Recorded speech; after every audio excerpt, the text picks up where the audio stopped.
നമസ്കാരം, സുജാസ് കിച്ചൺ വേൾഡിലേക്ക് ഏവർക്കും സ്വാഗതം.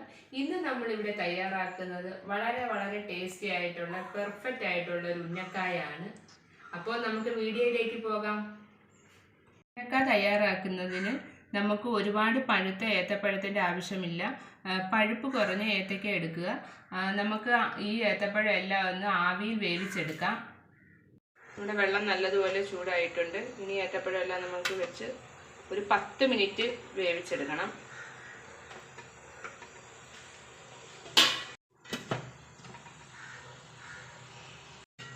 നമ്മുടെ ഏത്തപ്പഴമൊക്കെ ആവിയിൽ വെന്തിട്ട് 10 മിനിറ്റ് ആയിട്ടുണ്ട്.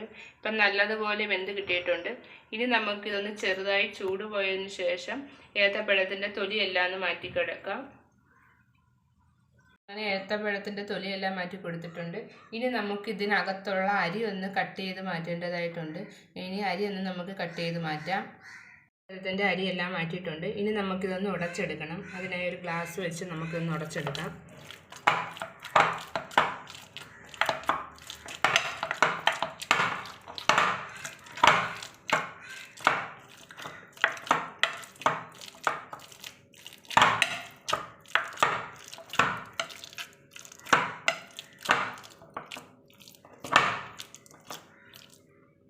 നല്ലതുപോലെ ഉടച്ചെടുത്തിട്ടുണ്ട്. ഒരു കാരണവശാലും മിക്സിയിലിട്ട് അടിച്ചെടുക്കരുത്, ഇങ്ങനെ ഉടച്ച് തന്നെ എടുക്കുക. ഇനി നമുക്ക് ഇതിനകത്തൊരു ഫില്ലിങ്ങിൻ്റെ ആവശ്യമുണ്ട്. ഇത് നമുക്കൊന്ന് അടച്ചു വെച്ചിട്ട് ഫില്ലിങ് തയ്യാറാക്കാനായിട്ട് നമ്മളൊരു പാൻ അടുപ്പത്തേക്ക് വെച്ചിട്ടുണ്ട്. ഇനി നമുക്ക് അതിലോട്ട് 2 സ്പൂൺ നെയ്യ് ചേർത്ത് കൊടുക്കാം.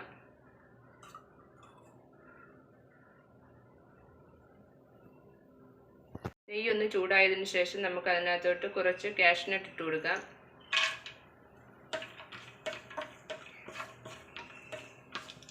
നമുക്ക് കുറച്ച് ഉണക്കമുന്തിരിയും കൂടെ ചേർത്ത് കൊടുക്കാം. ഇതിനങ്ങനെ പ്രത്യേകിച്ച് അളവൊന്നുമില്ല. നല്ലതുപോലെ ഇളക്കി കൊടുക്കുക.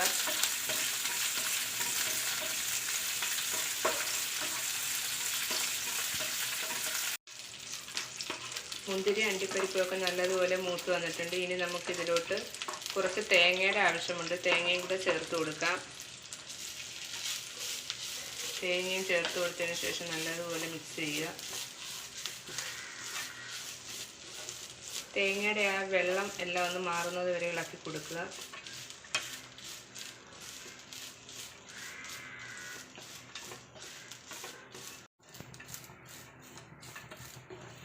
ഇനി നമുക്ക് ഇതിനകത്തോട്ട് ഒരു 1/2 സ്പൂൺ ഏലക്കാപ്പൊടിയും കൂടെ ചേർത്ത് കൊടുക്കാം.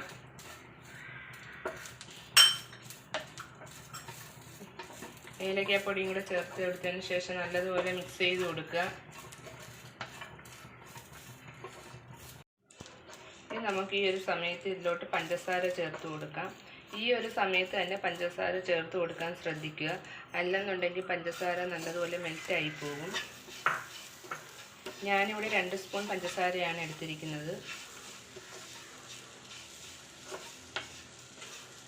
ഫില്ലിങ് ഇവിടെ റെഡി ആയിട്ടുണ്ട്. നമുക്ക് തീ ഓഫ് ചെയ്ത് കൊടുക്കാം. നമ്മൾ നേരത്തെ വേവിച്ചുടച്ച് വെച്ചിരിക്കുന്ന ഏത്തപ്പഴം നമുക്ക് എടുക്കാം. ചെറിയ ഉരുളയാക്കി എടുക്കുക. ഇനി നമുക്കിത് ഒന്ന് പരത്തിയെടുക്കാം കയ്യിൽ വെച്ച്.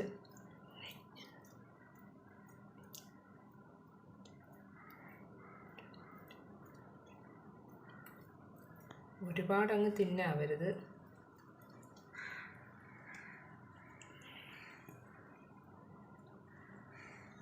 നമുക്ക് പരത്തി വെച്ചിരിക്കുന്ന ഏത്തപ്പഴത്തിലോട്ട് ഈ ഫില്ലിങ് ചേർത്ത് കൊടുക്കാം.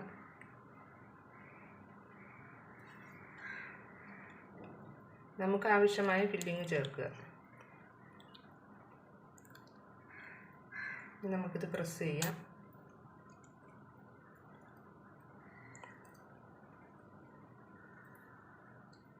ഇവിടെ എല്ലാം ഒട്ടിച്ചൊട്ടിച്ചങ്ങ് കൊടുത്താൽ മതി.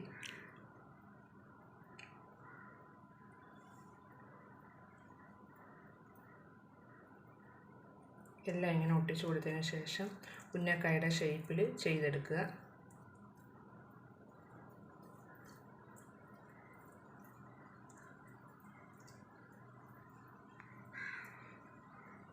ഇതുപോലെ നമുക്ക് എല്ലാം ചെയ്തെടുക്കാം. എല്ലാം നമ്മൾ ഷേപ്പ് ചെയ്തെടുത്തിട്ടുണ്ട്. ഇനി നമുക്കിതൊന്ന് ഫ്രൈ ചെയ്തെടുക്കേണ്ടതായിട്ടുണ്ട്. ഇനി അതിനായിട്ട് നമുക്കൊരു പാൻ അടുപ്പത്തേക്ക് വെച്ച് കൊടുക്കാം. ഫ്രൈ ചെയ്യാൻ ആവശ്യമായ എണ്ണ ഒഴിച്ചു കൊടുക്കുക.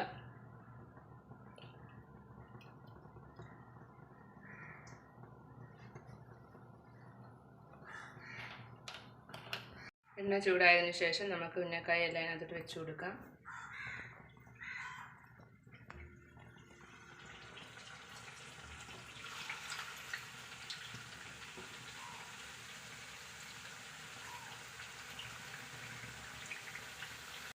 നമ്മൾ ഏത്തപ്പഴവും ഇതിനകത്ത് വെച്ചിരിക്കുന്ന ഫില്ലിങ്ങും എല്ലാം നല്ലതുപോലെ വേവിച്ച് വെച്ചിരിക്കുന്നതാണ്. അതിനാൽ നമുക്ക് ഇതിൻ്റെ നിറം ഒന്ന് മാറി വരുന്നത് വരെ ഒന്ന് തിരിച്ചും മറിച്ചും വേവിച്ചെടുത്താൽ മതിയാകും.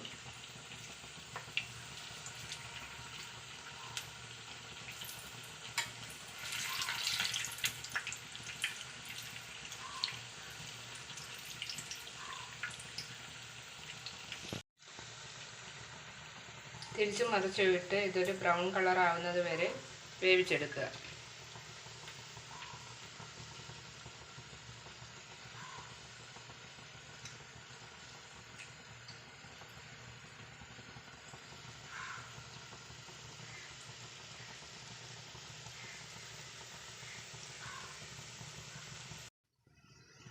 നമ്മുടെ ഉന്നക്കായുടെയൊക്കെ കളർ മാറി തുടങ്ങിയിട്ടുണ്ട്. ഇനി നമുക്ക് ഇതങ്ങ് കോരി മാറ്റാം.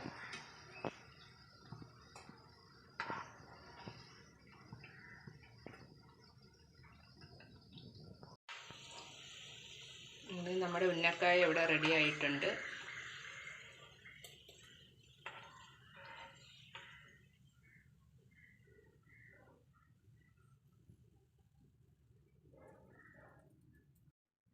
അപ്പോൾ നിങ്ങൾ ഏത്തപ്പഴമൊക്കെ മേടിക്കുമ്പോൾ ഇതുപോലൊരു ഉന്നക്കായ തയ്യാറാക്കി നോക്കുക. അപ്പോൾ വീഡിയോ ഇഷ്ടമായ ലൈക്ക് ചെയ്യുക, ഷെയർ ചെയ്യുക, സബ്സ്ക്രൈബ് ചെയ്യുക. സബ്സ്ക്രൈബ് ചെയ്യാതെ കാണുന്നവരാണെന്നുണ്ടെങ്കിൽ ഒന്ന് സബ്സ്ക്രൈബ് ചെയ്ത് തൊട്ടടുത്തുള്ള ആ ബെൽ ബട്ടണിലൂടെ ഒന്ന് ക്ലിക്ക് ചെയ്യുക. എന്നാൽ മാത്രമേ ഞാനിടുന്ന വീഡിയോസിൻ്റെ നോട്ടിഫിക്കേഷൻ നിങ്ങൾക്ക് കിട്ടുകയുള്ളൂ. അപ്പോൾ നമുക്ക് അടുത്തൊരു വീഡിയോയുമായി വരാം. അതുവരെ ടാറ്റാ.